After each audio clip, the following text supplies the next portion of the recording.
Hey, what's up, Goal Guards? On today's video, we are taking a look in at a semi-private session that Blake had a few weeks ago. You're going to be able to see a few drills that I put Blake through during this lesson. In this lesson, he was focusing on leading with his hands across the body and being a little more active with his hands rather than robotic. A lot of solid goaltenders these days have great mechanics, but sometimes they get a little bit robotic with their hands, and we were trying to get Blake to come out of his comfort zone a little bit and track the puck right into his body and get his hands and elbows a little bit more active over the puck. Watch this clip here, how Blake does a fantastic job in tracking the puck into his body and then keeping his eyes on each and every rebound, following it across the paint to end things with a great save. This is a really good sequence. Blake does a great job here, and it's pretty textbook. Shakes it off, no big deal, making it look easy. This next sequence really showcases Blake's ability to recover after a save. He flashes the leather on the first shot and then quickly focuses on the next puck right back up to his feet and a small shuffle across the paint to get set on the shot. Again, this is a great sequence, a really great save, and very well played by Blake. You'll see him repeat that same technique and fundamentally sound play in these next couple of saves. If you take anything from this video, really pay attention to the way he recovers on the puck and then shuffles to get set for the next shot. Well done. In this next drill, I get a little creative with the bounce and go hockey pads, and we simulate a situation in which the goaltender has to RVH back into the post or butterfly back into the post and then bounce back out again to make the quick adjustment save.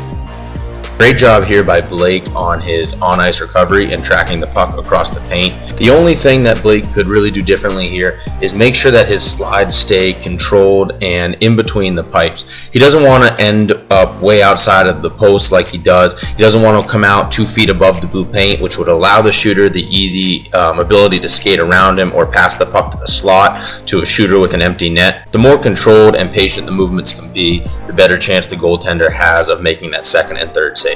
This really is a great drill to work on bumping back to the post and then bumping back out again, as well as in tight lateral movements, and it's a great drill to be able to work on post play with goalies of all ages.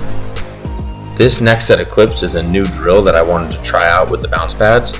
As a coach, the goal of this drill is to force the goaltender to stay on his or her feet as long as they possibly can. The drill teaches patience on the puck in tight. As you can see, Blake is going to keep his feet as long as he can before dropping down to make that save, and he's basically square every time that he does this. In today's fast-paced practice environment, goalies rarely get the ability to exercise their patience on the puck, and that's something I really try to capture in my lessons. Try to picture the scenario of this drill happening in a game type situation. Often the goaltender will go down and slide across the paint to make that save, which is an absolutely acceptable way of playing the puck, but I like to force goaltenders out of their comfort zone and get them to see things a different way on the ice. And this one just really drives home the idea of maintaining your feet, maintaining your stance as long as you can to make sure that you're getting square on the puck and not allowing yourself to make the first move and give the advantage to the shooter.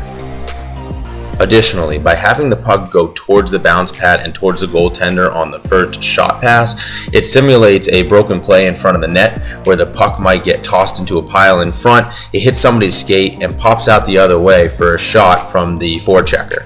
Again, it's better to have a lot of patience in this situation as the goalie and to force the shooter to make the first move and not already be committed and down when that puck squirts out to the side.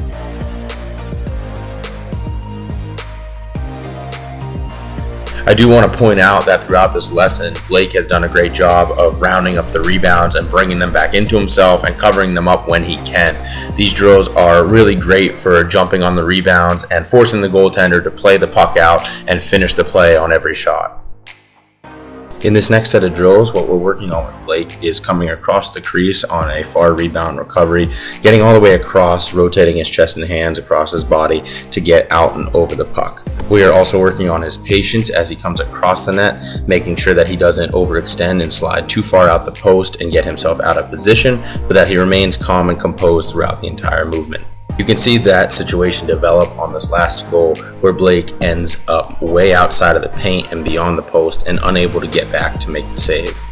You can see in this next save sequence how he starts to fix that issue and does a much better job controlling his slide and staying composed in the net. And as you're about to see here, he does a great job hitting the brakes with his lead skate and really controlling that slide.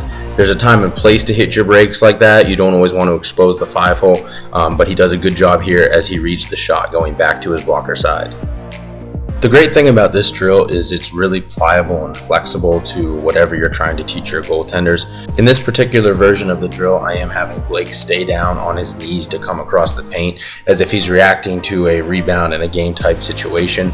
Of course, if I were to move the pucks back even further or had a full sheet of ice, I could require him to do a full recovery and come across to face the puck that way. The version I'm running here is to focus on Blake's rotation with his hands and work on his issue of oversliding. Of course, if you wanted to work with your goaltender on their full recoveries and coming across the paint on their feet, you can just adjust the drill slightly and be able to work on that skill for them as well.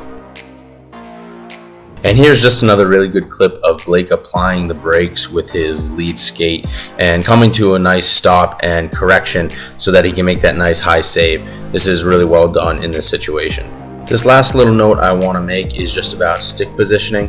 You can see here that the angle Blake has his blocker at has pushed his stick out of his 5-hole and left it wide open for a weak goal. Now the funny thing is, Blake's blocker is actually in pretty good position, but it forces his stick way out of position, and that's partially because Blake's using a paddle that's just way too large for him, something he knows about and we've discussed.